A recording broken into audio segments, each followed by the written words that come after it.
నిలుచును విశ్వాసము నిరీక్షణయు మరి ప్రేమ నిలుచును విశ్వాసము వీటిలో శ్రేష్టమైనది ప్రేమ ప్రేమను కలిగియుండుటకు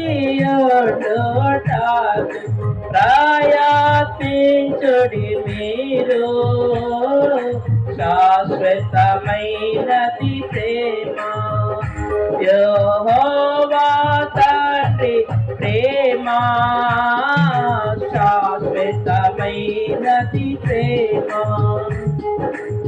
కాబట్టి యేసయ్య చూపులు, యేసయ్య ఆలోచనలు, యేసయ్య తలంపులు మన ఎడల అవి దాంట్లో ఆయన ప్రేమలో స్వార్థం అనేది లేదు, నిస్వార్థమైనది. ఆయన మనల్ని ప్రేమించాడు కాబట్టి